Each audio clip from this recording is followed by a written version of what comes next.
আসসালামু আলাইকুম প্রিয় দর্শকবৃন্দুরা, আশা করি আল্লাহর অশেষ রহমতে আপনারা সবাই ভালো আছেন।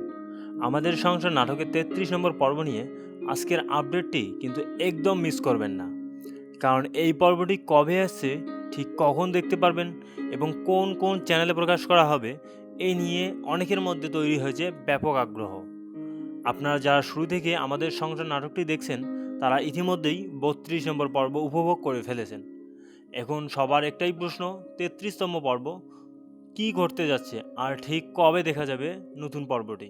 দর্শকবিন্দু, আজকের ভিডিওটিতে আমরা জানিয়ে দিব ৩৩ নম্বর পর্ব প্রকাশের তারিখ, সময় এবং কোন চ্যানেলে পর্বটি দেখতে পাবেন সব কিছু। তাই ভিডিওটি স্কিপ না করে শেষ পর্যন্ত দেখতে থাকুন। আর যারা এখনও আমাদের চ্যানেলটিকে সাবস্ক্রাইব করেনি তারা এখনই সাবস্ক্রাইব করে পাশে থাকা বেল আইকন অন করে রাখুন, তাহলে আমাদের সংসার নাটকের নতুন পর্বসহ সকল গুরুত্বপূর্ণ আপডেট সবার আগে পেয়ে যাবেন। তো চলুন আর সময় নষ্ট না করে মূল তথ্যে চলে যাই। দর্শকবিন্দু, আমাদের সংসার নাটকের ৩৩তম পর্বটি ৭ই আগস্ট দুপুর ২টায় রেড ফিল্ম এন্টারটেনমেন্ট চ্যানেলে প্রকাশ হওয়ার কথা রয়েছে। অর্থাৎ নির্ধারিত সময়ে আপনারা রেড ফিল্ম এন্টারটেনমেন্ট চ্যানেলে গিয়ে ৩৩ নম্বর পর্বটি দেখতে পাবেন।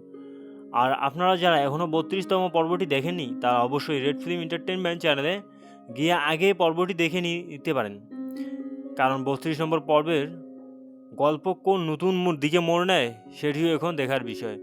বিশেষ করে শখ ও আলিফের সম্পর্ক এবং তাদের জুটিকে ঘিরে পরবর্তী ঘটনাগুলো কি কি হতে যাচ্ছে তা নিয়ে দর্শকদের আগ্রহ এখন তুঙ্গে। ৩৩ নম্বর পর্বে তাদের গল্প নতুন কোনো চমক আসবে কি না সেটা এখন দেখার অপেক্ষা। তাই আপনারা যদি নতুন পর্বটি প্রকাশ হওয়ার সঙ্গে সঙ্গেই দেখতে চান তাহলে অবশ্যই আমাদের চ্যানেলটিকে সাবস্ক্রাইব করে রাখুন। পাশাপাশি কমেন্ট করে জানিয়ে দিন আমাদের সংসার নাটকের ৩৩ নম্বর পর্বে আপনারা কি কি ঘটবে বলে মনে করছেন, আর শখ ও আলিফের জুটিকে আপনাদের কেমন লাগছে। তো প্রিয় দর্শকবিন্দু, আজকের আপডেট এই পর্যন্ত।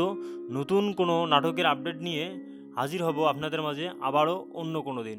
তো দর্শক বন্ধুরা, যারা এখনও চ্যানেলটিকে সাবস্ক্রাইব করেন নাই তারা অবশ্যই চ্যানেলটিকে সাবস্ক্রাইব করে রাখুন এবং পাশে থাকা বেল আইকন অন করে রাখুন, যাতে এইরকম নিত্য নতুন আপডেট সবার আগে আপনার কাছে পৌঁছায়। সবাই ভালো থাকবেন, সুস্থ থাকবেন। আল্লাহ হাফেজ।